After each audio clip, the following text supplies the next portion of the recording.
안녕하세요. 잡시광입니다. 최근 중국 상하이 푸둥신구의 주택과 상업시설 곳곳에는 빨간 딱지가 붙었습니다. 중국인들에게 트라우마로 남아있는 문화혁명 시대의 풍경도 아니고 도대체 이 빨간 딱지의 정체는 무엇일까요?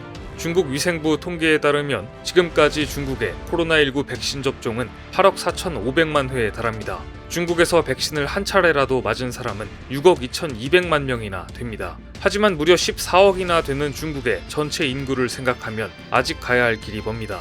더구나 중국은 2022년 베이징 동계올림픽의 성공적인 개최를 위해서 14억 인구의 70에서 80%에게 백신을 맞춰 집단 면역을 달성하는 것을 목표로 하고 있기 때문에 마음이 더 급합니다. 하지만 백신 접종률은 빨리빨리 오르지 않고 그래서 나온 극단의 조치가 바로 빨간 딱지였던 겁니다. 현재 상하이 푸둥신구 등 주요 도시에서는 백신 접종률이 40%에 미치지 못하는 주택이나 상업시설 곳곳에 접종률이 저조하다는 상황을 알리는 빨간 딱지를 붙였고, 상하이시 창寧구의 주택단지 입구에는 포스터 형식으로 만들어진 백신 접종 상황판이 내걸렸는데요. 보건당국이 설치한 표지판에는 해당 주택단지에 거주하는 성인, 주민 중 백신을 맞은 비율이 몇 %인지 적혀 있습니다.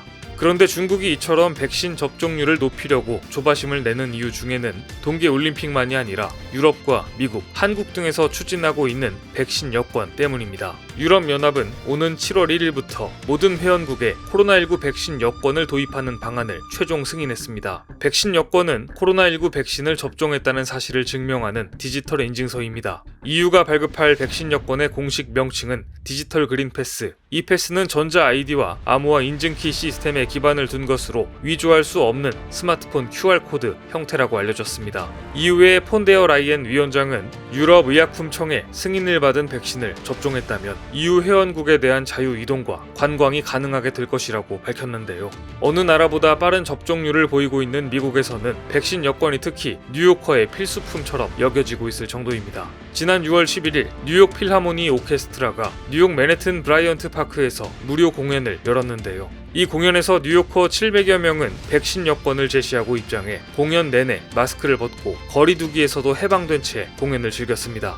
여전히 많은 나라들이 코로나19로 인해 자유를 제약당하고 있는데 뉴욕의 이런 풍경은 정말이지 꿈같은 일입니다. 팬데믹 이후 처음으로 뉴욕 필하모닉 오케스트라의 무료 야외 공연이 열린 이날, 뉴요커들은 자신들의 스마트폰에서 뉴욕의 디지털 백신 증명서인 엑셀시오르 패스 앱을 켜서 QR코드를 찍고 입장했습니다. 한국에서 음식점에 들어갈 때 하듯이 말입니다.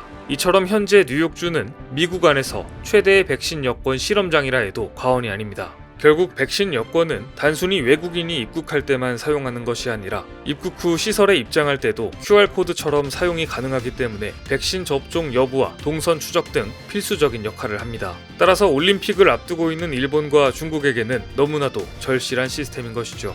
연방질병통제예방센터 CDC는 IBM과 함께 1,700만 달러, 한화 약 190억 원을 들여 디지털 백신 증명서인 엑셀시오르 패스를 개발했는데요. 이 백신 여권의 유효 기간은 1년으로 그 안에 3차 부스터샷을 맞게 되면 그 기간도 연장될 전망입니다. 지금까지 백신을 맞은 뉴욕 주민 900만 명 중 200만여 명이 이 엑셀시오르 패스를 다운받은 것으로 나타났고, 엑셀시오르 패스가 상용화되면서 뉴욕은 지금 양키스 야구장부터 첼시의 술집, 코미디 공연, 아트 페어 등 대형 실내외 행사가 속속 재개되고 있는 중입니다. 세계 어느 곳보다 IT 기술이 발달한 한국은 백신 접종 증명서 역시 블록체인 기술을 활용해서 스마트폰 앱으로 제공하고 있습니다. 한국의 질병관리청이 발급하기 시작한 백신 접종 증명서 쿠브는 블록체인과 분산 신원 인증 기술을 적용한 것으로 어떤 종류의 백신을 몇 번 접종했는지 바로 확인이 가능합니다. 접종자의 정보를 암호화해 QR코드로 대조하는 방식인데, 여기에는 한국 벤처기업이 개발한 블록체인 기술을 활용했습니다.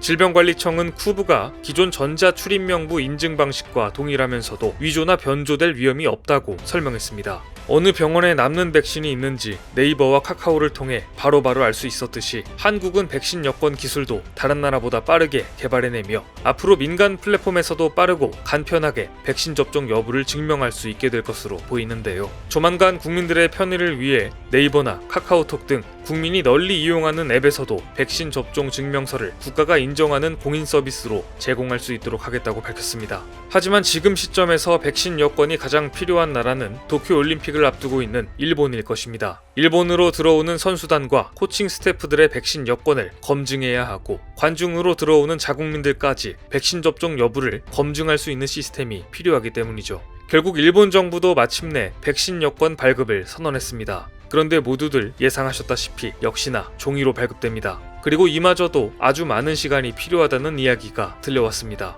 지난 6월 13일 일본의 니온 게이자의 신문은 백신 증명서 준비 서둘러야 라는 제목의 사설을 통해 일본 정부도 백신 여권 발행 준비를 서두르라고 촉구했습니다. 이 신문은 이유는 영내에서 국경을 넘어 이동할 때 격리를 면제받을 수 있는 디지털 코비드 증명서 운용을 일부 국가에서 시작했다. 중국은 올 봄에 국제여행 건강 증명을 도입했고 미국도 뉴욕 등 지역에 따라 인증서를 도입했다. 한국의 경우 백신 접종자에게 블록체인 기반의 코로나 백신 예방 접종 증명서를 발급해주고 있다. 일본도 서둘러야 한다고 재촉하는 내용이 담겨 있습니다. 여기에 대해 일본 정부가 내놓은 답변은 빨라야 올 여름에 종이로 된 공식 인증서를 사용할 수 있도록 하겠다라고 전했습니다. 빨라야 올 여름에 그것도 종이로 된 백신 증명서라니 도쿄올림픽에서 선수단과 관중들이 종이를 가지고 우왕좌왕하는 장면이 전 세계에 중계될 날이 머지않아 보입니다. 이 와중에 도쿄올림픽에 대한 뉴스가 발표될 때마다 매일 새로운 우려를 만들어내고 있습니다. 도쿄올림픽 조직위원회는 15일 선수가 준수해야 할 방역 규칙을 정리한 플레이북 3판을 공개했습니다. 여기에는 선수들이 착용할 마스크로 부직포를 권장하고 있는데요. 얼마 전 일본에서 허가가 난 멜론빵 마스크를 도쿄올림픽 공식 마스크로 배포하면 전 세계에 웃음도 주고 선수들도 배부르고 참 좋을 것 같다는 생각이 드는데 아쉽게도 부직포를 선택한 것 같습니다.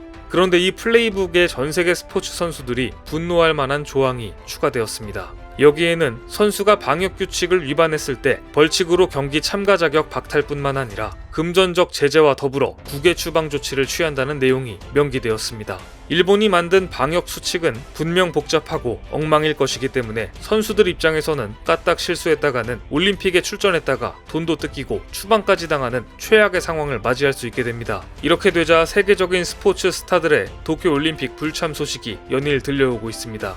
브라질 축구대표팀 공격수 네이마르가 도쿄올림픽에 불참할 것이라는 보도가 나왔는데요. 미국 스포츠 채널 ESPN은 프랑스 축구팀 생제르맹이 공격수 네이마르, 수비수 마르키니오스를 올림픽 대표팀으로 차출한 브라질 축구협회의 요청을 거절했다고 보도했습니다. 네이마르와 마르키니오스는 모두 2016 리우데자네이루 올림픽에 브라질 국가대표로 출전해 우승을 이끈 금메달리스트이자 브라질 팀의 주축이자 세계적인 스포츠 스타입니다. 네이마르의 소속팀 생제르맹은 도쿄올림픽 기간인 7월 하순부터 8월 상순 사이가 피파의 A매치데이 기간이 아닌 만큼 선수를 파견할 의무가 없다는 점을 앞세웠습니다. 하지만 네이마르가 소속팀의 입장 때문에 도쿄올림픽에 불참하는 것인지 아니면 불참하기 위해 소속팀의 입장을 명분으로 내세운 것인지 네이마르가 세계적인 스타라는 점을 고려한다면 아마 다들 눈치채실 수 있을 거라고 생각합니다. 개최전부터 하루하루 새로운 흑역사를 만들어내는 도쿄올림픽이 과연 정상적으로 개최될 수 있을지 관심있게 지켜봐야 할 것 같습니다.